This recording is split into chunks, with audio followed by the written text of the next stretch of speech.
absence makes the heart grow fonder, they say, and are not wrong,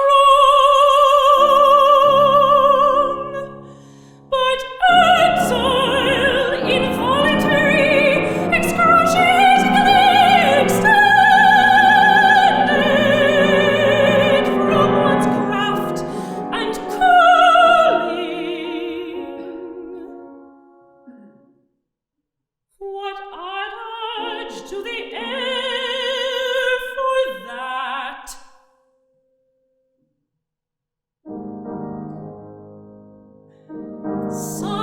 Silence makes future songs the sweeter.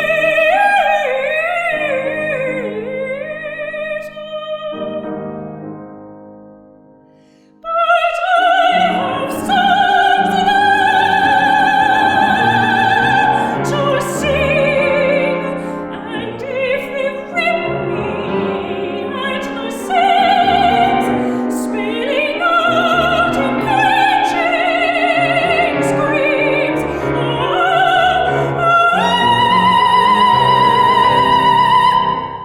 what then?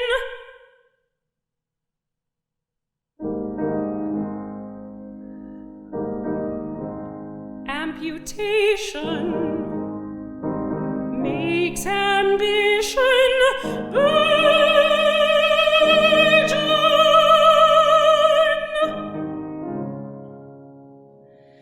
Yes, and beat hard inside my ribs with urgency to break out and find its other arm.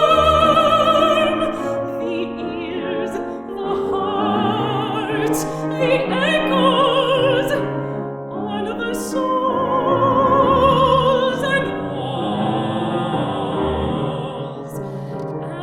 and strings of millions of stories,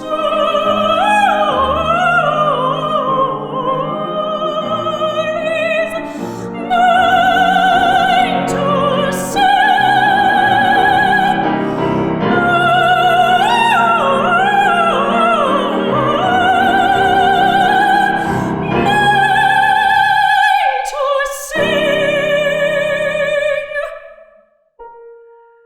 I have no patience with my past reluctance to say. Outright, I want this now. I want this now. I want this now. With all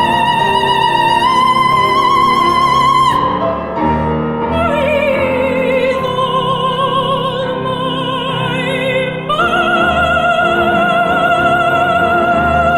might.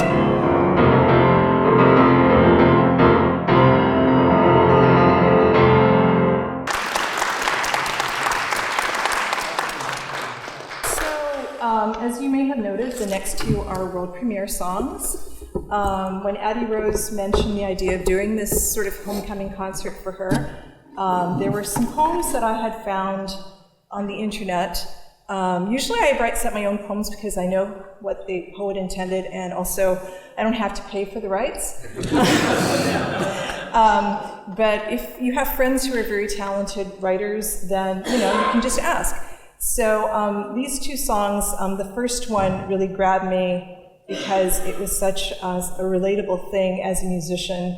I'll let AddieRose talk more about the poetry. So I try to make it sort of like this balance between trying to be decorous and gracious about what you really want, and then just this primal scream of, like the bursting through of the reality of who you are. And it struck me, I've had this for a while, this poem, and it seemed like the theme of the program, Call Out Your Name, and defining who you are and just being who you are, this seemed like it was perfect. And then the other poem from Susanna Musser, and I'm going to ask both AddieRose and Susanna to speak a little bit it was, I mean, I know a little bit of her story and her courage, and it was just summed her up so well. And I think it's a very inspirational text for anyone in the idea of overcoming cruelty with love when you take the risk of being who you are, and then, the words say it so eloquently, this idea of growing and becoming yet better, even though cruelty is trying to pull you down. So I'm hoping that the music that I chose reflects the emotions. And I hope I didn't say too much. I did want the poets to speak, so go ahead. So I know that you don't have the text for these poems printed in front of you, and that is something that you can ask for afterwards if you'd like it, and we can work that out. But anyway, I wrote the text to this at the end of last summer, after, as we all know, at that point, 1.5 years of pretty much everything being closed. Nobody was performing. If we were performing for a screen. It's not satisfying. It doesn't feel good. There's no communal experience to it, which is part of the beauty of music.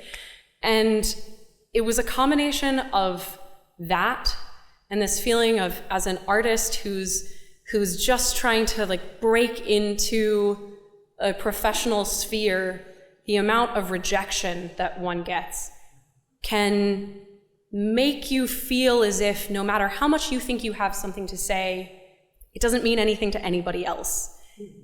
And however much you know that that's not true, and that there are people who want to hear you, still, after, the 60th rejection notice, or whatever it is, it feels almost as if you're being willfully pushed away from what you want to do.